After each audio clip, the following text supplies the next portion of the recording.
Quiero darles la bienvenida a todos a esta celebración preciosa del Domingo de Ramos. Hoy he titulado el mensaje, Anuncia que el Rey ha venido. Anuncia que el Rey ha venido. Y vamos a empezar con la lectura puestos en pie de versículos 12 y 13 de Juan capítulo 12. Y vamos a leerlo juntos, ¿les parece? Muy bien, a la voz de tres. 1, 2 y 3.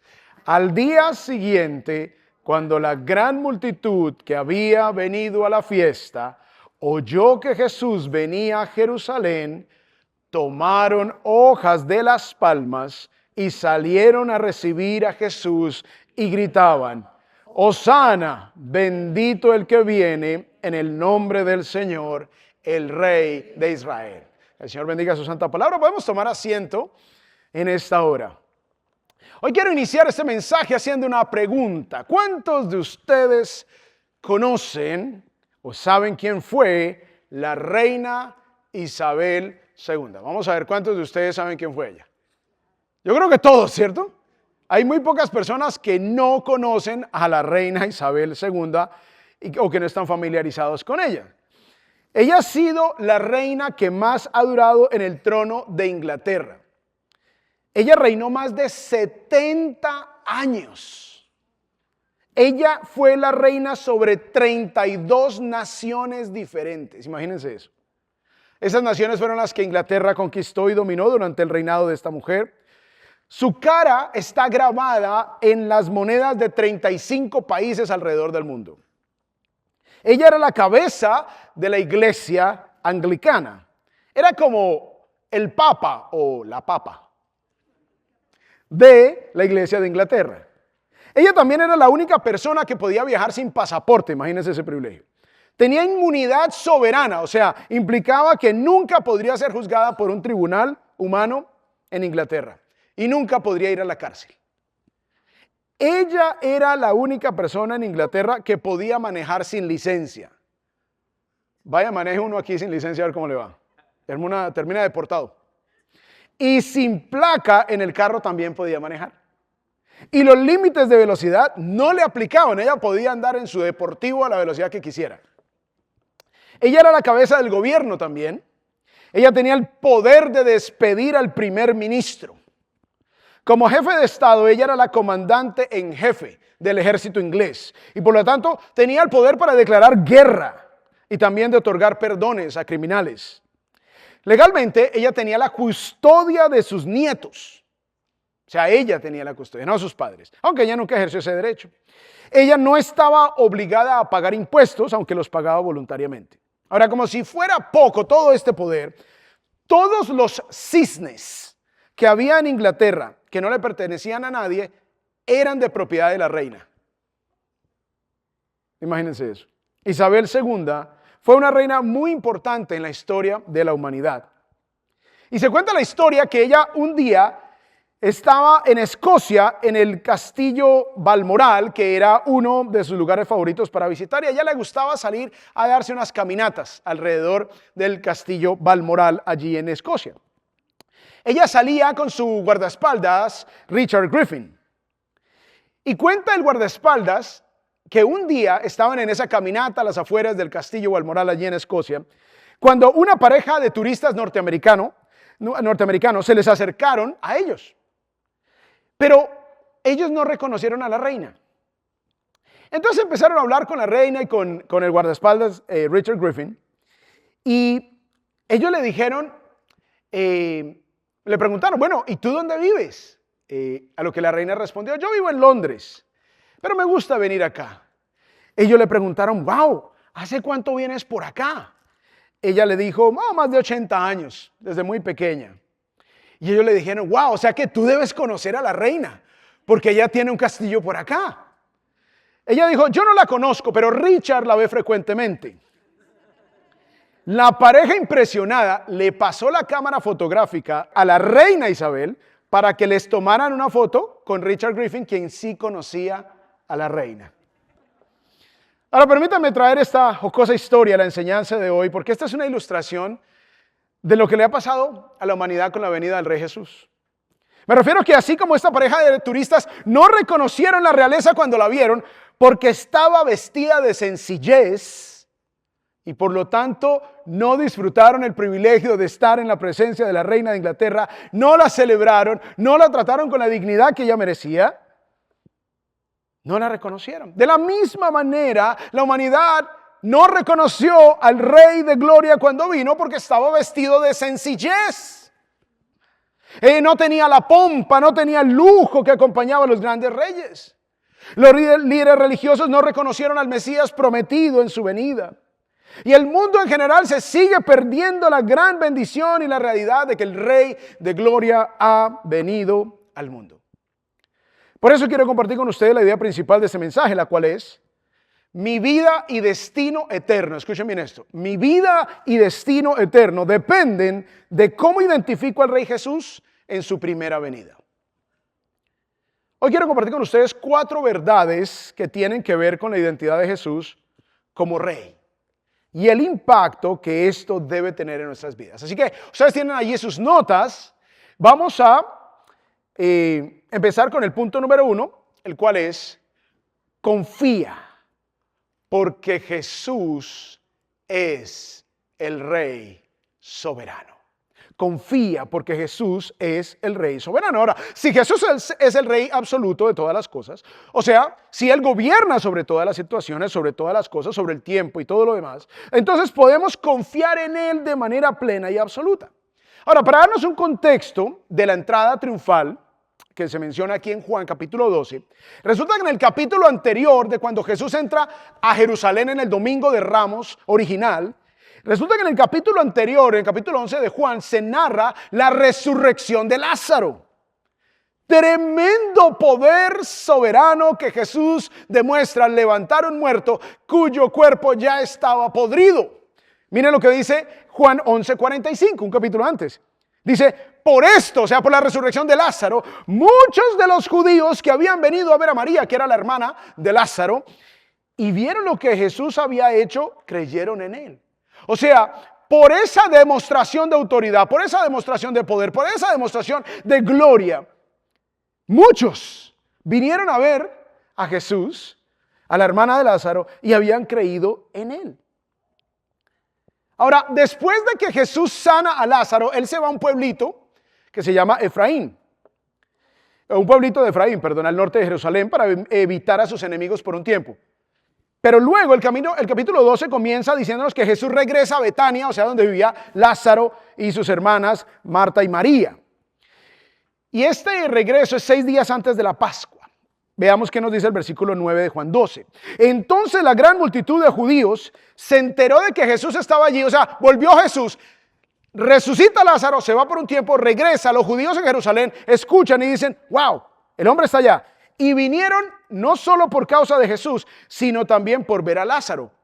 Chismositos, ¿no? Pero todos quizás hubiésemos querido hacer lo mismo. Yo estaría ya de primera seguramente mirando a Lázaro, el que Jesús había resucitado. Entonces eso fue lo que pasó. Muchos líderes religiosos, bueno, mucha a ver si eso es verdad, a ver si Lázaro realmente resucitó. Dice: a quien había resucitado entre los muertos. Ahora recordemos que había 3 fiestas anuales obligatorias para los judíos. Ellos debían asistir a esas 3 fiestas donde viviesen, debían ir a esas fiestas en Jerusalén. O sea que venían judíos de todas partes del mundo.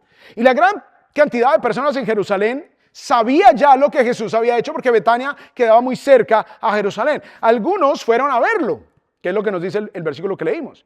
Ahora, todos en general se empezaron a preguntar si Jesús vendría a la Pascua. Recordemos que la animosidad, recordemos que ese rechazo hacia Jesús había crecido mucho. Entonces la gente se preguntaba: ¿será que Jesús va a venir para la Pascua?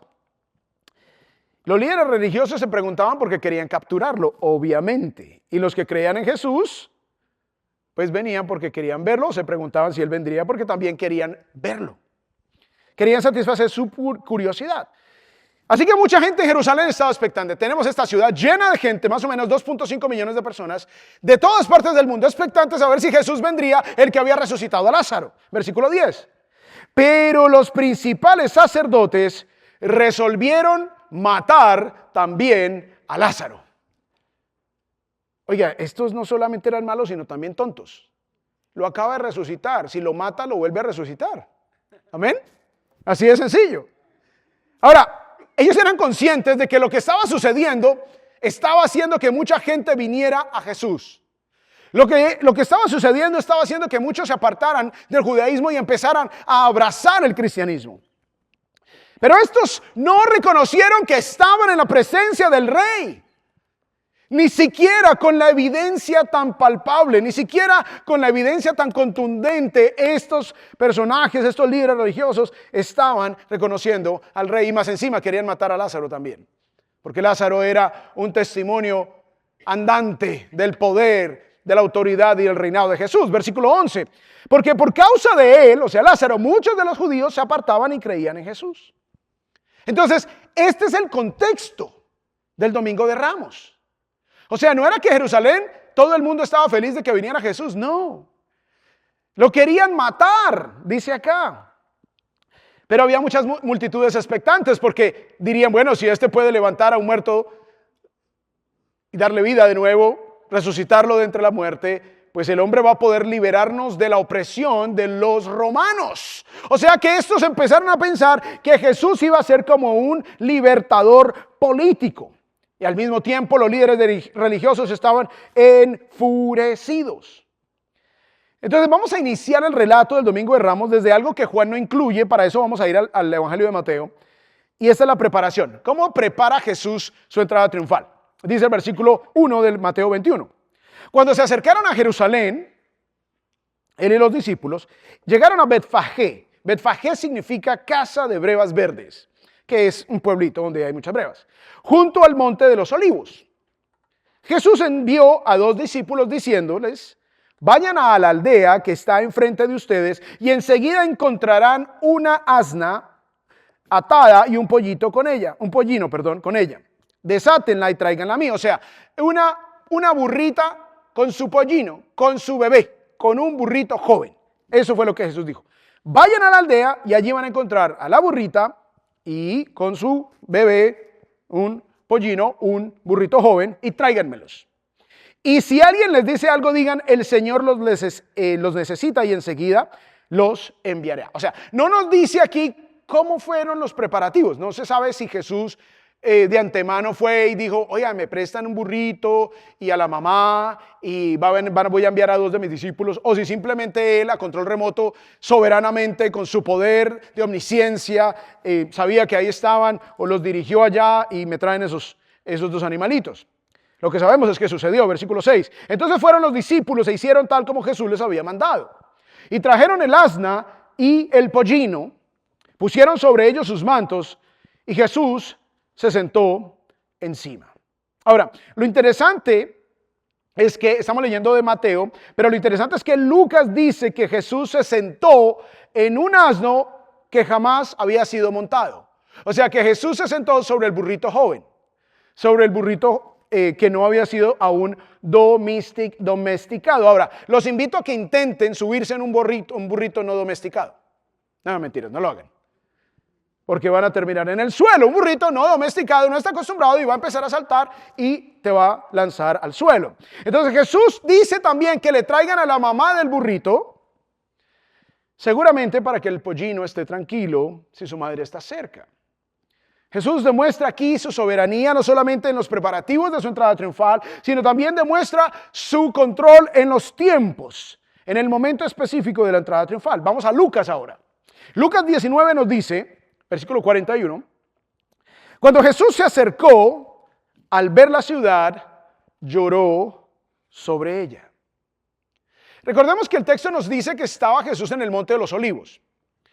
Jerusalén queda en el monte Sión. Alrededor del monte Sión hay un par de vallecitos y al lado de uno de esos valles, que se llama el Valle del Cedrón, entonces viene la bajada, se encuentra el Monte de los Olivos. Entonces cuando uno está parado al frente del Monte de los Olivos, aquí hay el Valle del Cedrón y allí se ve Jerusalén. Jesús estaba entonces mirando hacia Jerusalén desde el Monte de los Olivos, estaba el Valle del Cedrón, mira la ciudad desde una altura en la cual podía ver la mayor parte de la ciudad, y dice aquí que Jesús lloró. Versículo 42, diciendo, si tú también hubieras sabido en este día lo que conduce a la paz, pero ahora está oculto a tus ojos.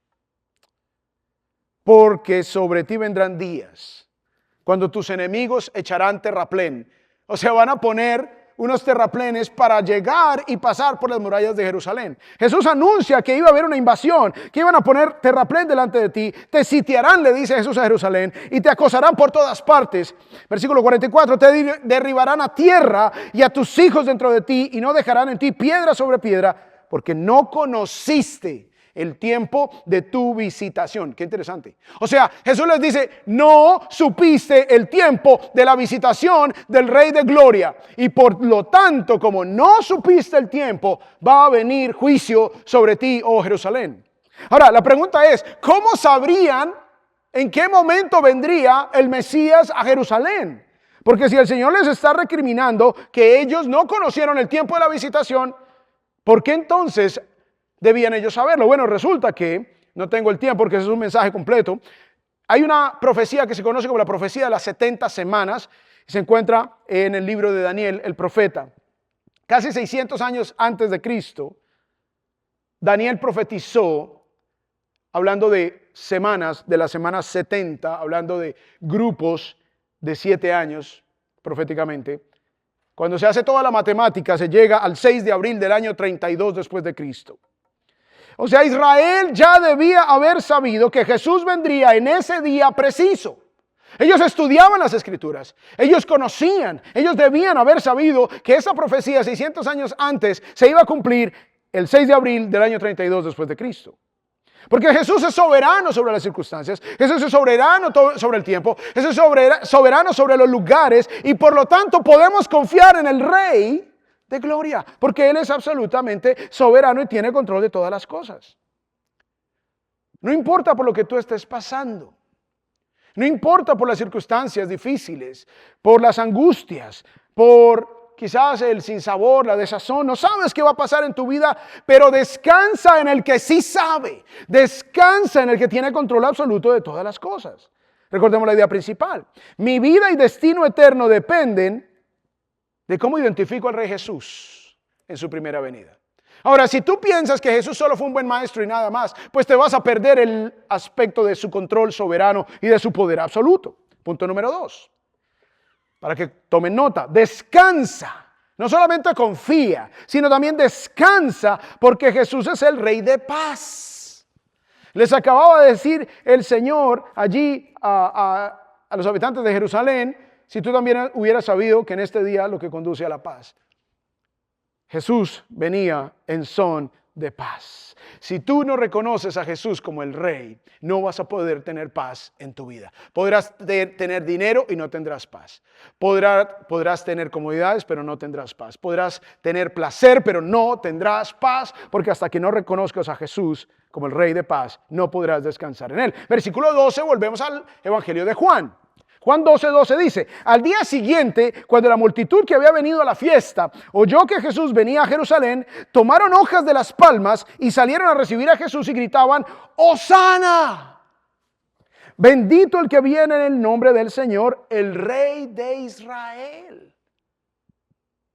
Lo triste es que la gente pensaba que Jesús era un rey que venía a libertarlos de la opresión de los romanos. Jesús, versículo 14, hallando un asnillo, se montó en él como está escrito. No temas, mira, Sión, recuerden que ese es el monte donde está Jerusalén, monte Sión. He aquí, tu rey viene montado en un pollino de asna. Esto fue profetizado por Zacarías cientos de años atrás. Entonces no solamente Daniel les dice el día, sino que también Zacarías les dice cómo entraría el rey. Desafortunadamente, la multitud esperaba un rey militar y cuando llamaban a Jesús Rey de Israel, básicamente estaban reemplazando al César romano por Jesús, su rey, proclamado el Cristo, el Mesías, como el rey de los judíos. Así que las multitudes veían esto como una revolución contra los romanos, liderada por un rey que tenía poderes aún sobre la muerte, porque acababa de resucitar a Lázaro. Podía resucitar y también podía sanar a los enfermos. ¿Quién podría vencerlo? Era la mentalidad de la gente. Sin embargo, Jesús en su primera venida no vino como un rey guerrero político. Vino como un rey pacífico para restaurar nuestra relación con Dios. Como vimos en los preparativos de este momento, Jesús mismo les pide a sus discípulos que le traigan un asno. Y esta es una extraña solicitud para nosotros, porque desde este punto de la historia, nosotros pensaríamos, pero ¿por qué no pide un caballo? O sea, en un burrito, ¿sería que al Señor le gustaba dar vueltas en burritos? No entendemos por qué pide un burrito. Bueno, en realidad, el burrito nos dice algo de la identidad de Jesús y el propósito de su venida. Zacarías dice, tienes un rey, Israel, y vendrá a ti, y cuando lo haga, vendrá sentado en un burrito. Lo que es significativo de esto es que los reyes en ese tiempo de la historia solo montaban burritos en tiempos de paz. Cuando un rey se acercaba a un pueblo, a un lugar nuevo, y venía sobre un burrito, venía en condiciones de paz. Se consideraba entonces al burrito un animal de paz. Así que cuando el rey venía, la gente sabía si venía a hacer guerra o no, depende del animal en el que venía montado. Si venía en un burrito, venía en son de paz. Si venía en un caballo, venía en son de guerra. En su primera venida Jesús vino a ofrecer paz con Dios, porque Él es el príncipe de paz. Él vino a restaurar nuestra relación con nuestro Creador para que no tengamos que enfrentarlo en su ira, en su segunda venida. En su segunda venida, dice Apocalipsis, que vendrá sobre un ¿qué? Un caballo blanco. Ya no vendrá sobre un burrito. Esa fue en su primera venida. Este es el momento para que nosotros hagamos la paz con Dios.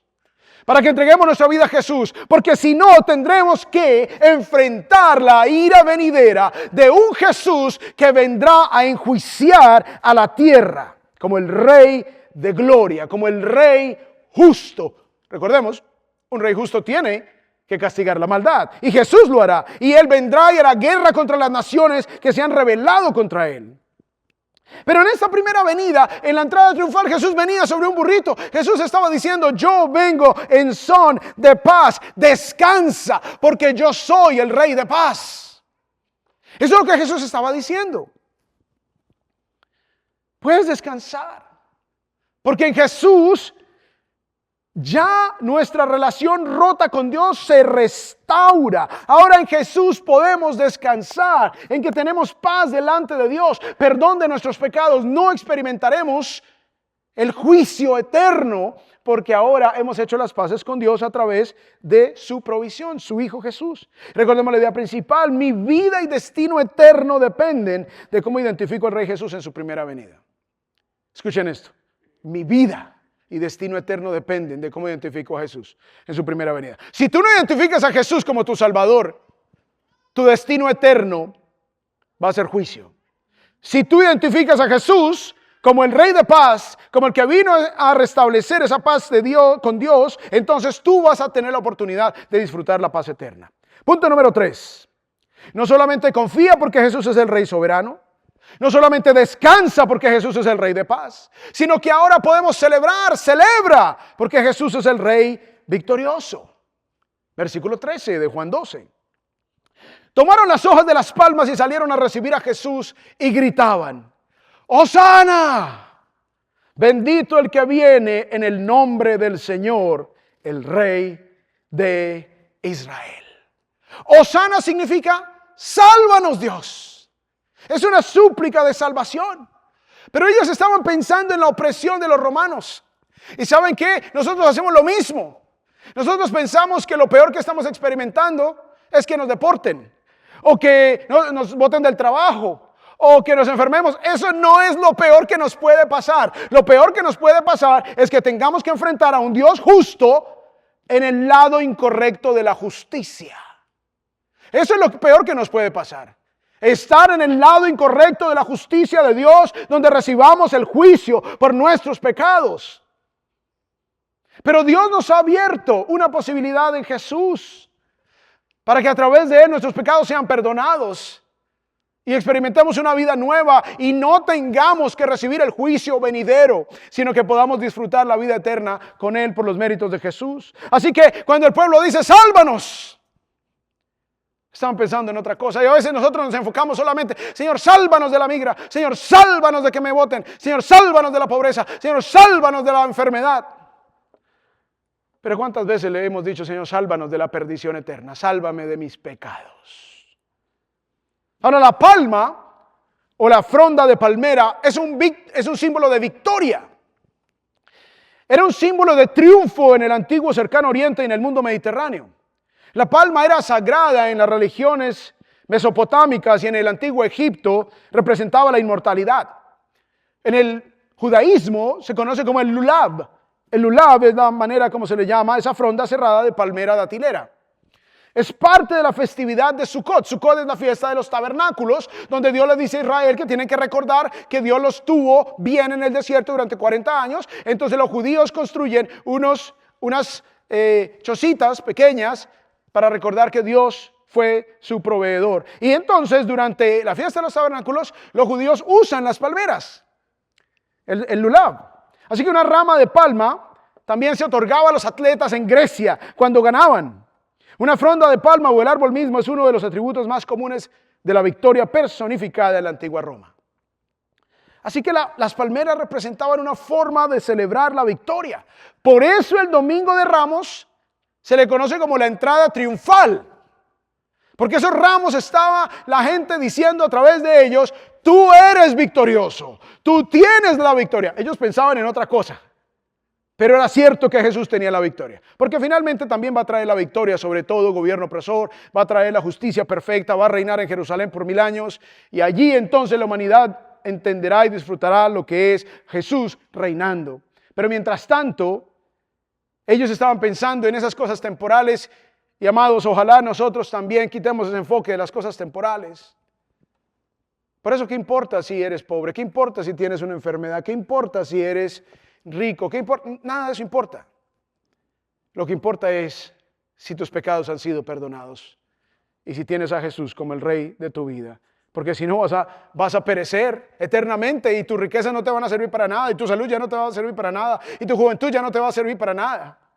Así que el Domingo de Ramos es un momento histórico para Israel.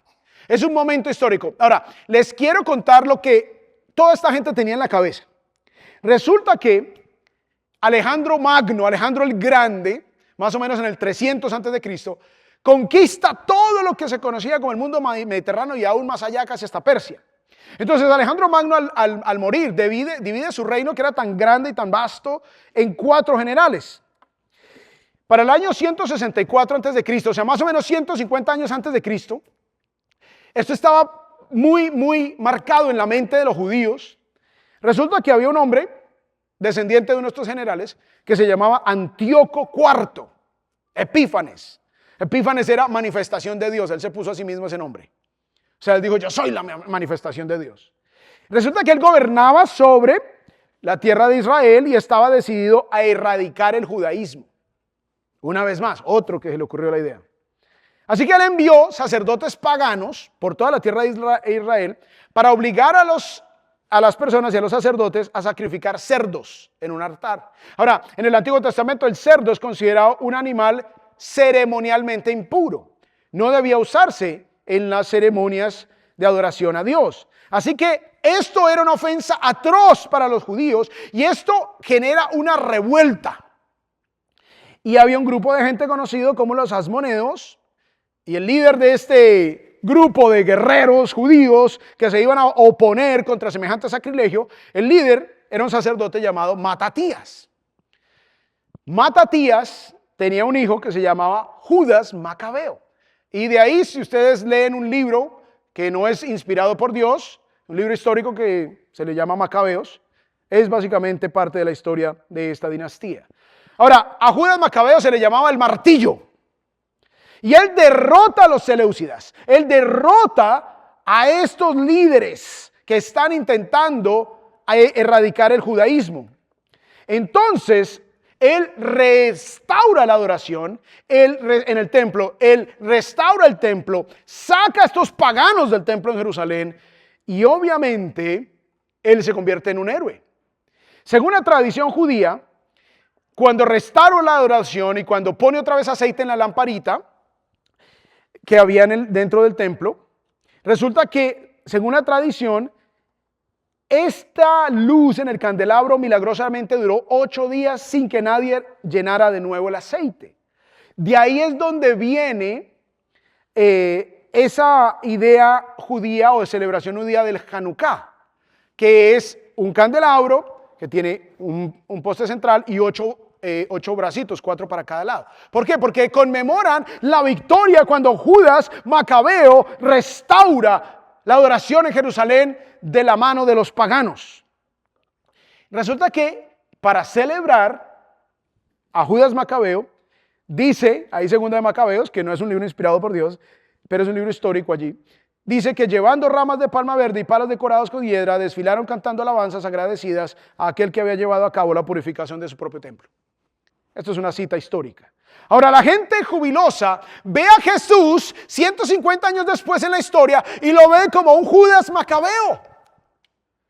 Dice, Macabeo nos libera de Antíoco IV Epífanes y ahora se levanta Jesús y este es más grande que Judas Macabeo porque Judas Macabeo no resucitó muertos. Este acaba de resucitar un muerto hace unos días aquí en Betania y todos lo sabían. Y sabemos que Lázaro, Marta y María era una familia muy conocida en Jerusalén porque vinieron muchos de los judíos al funeral de Lázaro, y ahí es en medio del funeral cuando Jesús, 4 días después, ya cuando estaba podrido, dice quiten la piedra y Lázaro es resucitado. De hecho, ese es el texto que voy a predicar la próxima semana, así que no se pierda el próximo domingo, porque va a ser un texto maravilloso de la palabra de Dios. Entonces, aquí vemos que Jesús es visto por Israel como un libertador político.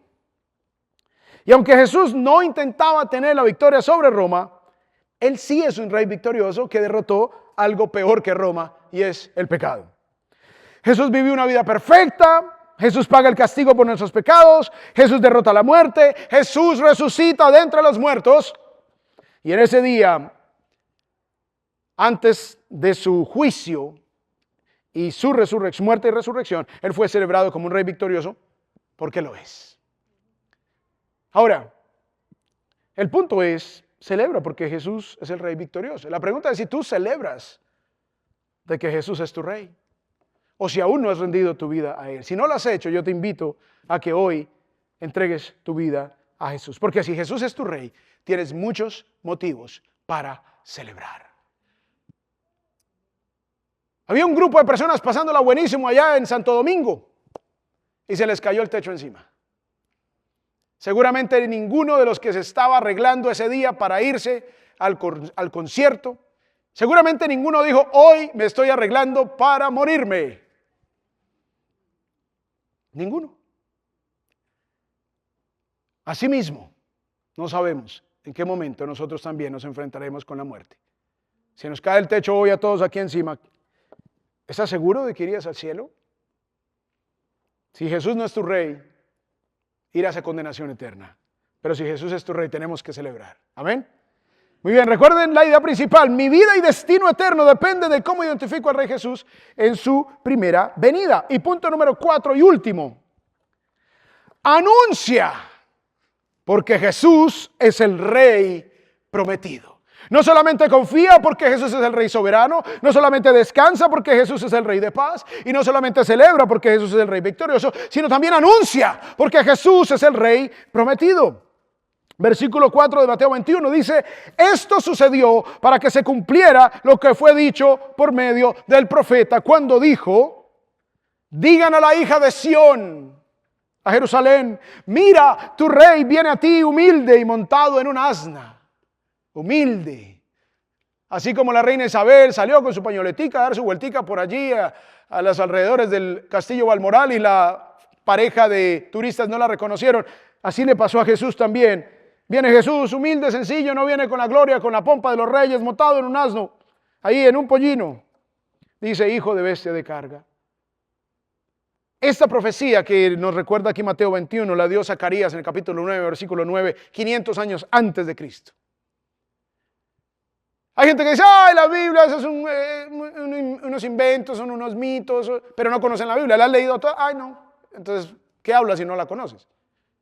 Es atrevido, ¿no? Es como que yo me ponga a opinar de un puente que hicieron allí. Ah, no, pero este puente, no sé qué. ¿Sabes algo de ingeniería civil? No. No tengo nada que opinar. Conoce la Escritura, conoce la Biblia, y cuando la conozca lo suficiente, podrás emitir juicio. Así que 500 años antes se anuncia que Jesús vendría en un pollino. Juan 12:13 dice, tomaron hojas de las palmas y salieron a recibir a Jesús y gritaban, ¡Hosana! ¡Sálvanos! Bendito el que viene en el nombre del Señor, el Rey de Israel. Daniel había anunciado el día de la visitación del Mesías. Zacarías había dicho cómo vendría el Mesías ese día. Por si ese día se perdían y no sabían a qué hora iba a venir, entonces les dijo, Él vendrá en un pollino y entrará a Jerusalén victorioso. Ahora, volviendo a la reina Isabel, cuando ella entraba en un país, cuando la reina Isabel II llegaba a un país, todo el mundo se paralizaba. Se alistaban las comitivas de bienvenida. Se coordinaban los aeropuertos. Se coordinaban los automóviles donde ella viajaría. Las calles por donde ella pasaría se cerraban. Las personalidades que la recibirían se alistaban. Todo el servicio y toda la gente de logística estaba lista. La gente salía a las calles. Nadie se quería perder la visita de la reina. La gente esperaba por horas parada en la calle para ver a la reina, siquiera por unos segundos. Esa era la manera en que se recibía a la reina Isabel. Todos los medios de comunicación anunciaban su venida. Impresos, digitales, televisión, radio. No había nadie que no supiera que la reina vendría. Las banderas de la nación ondeaban por todos lados. Los reyes y los presidentes detenían sus ocupadas agendas para rendirle honor a la reina Isabel. Aquí vemos al rey de España dándole la bienvenida y rindiéndole honor a la reina. Y si esto se hizo con una mujer que ya se murió, que ya no está, que ya no puede hacer nada por nadie, miren lo que dice el Salmo 72:11. Y póstrense ante él todos los reyes de la tierra, sírvanle todas las naciones.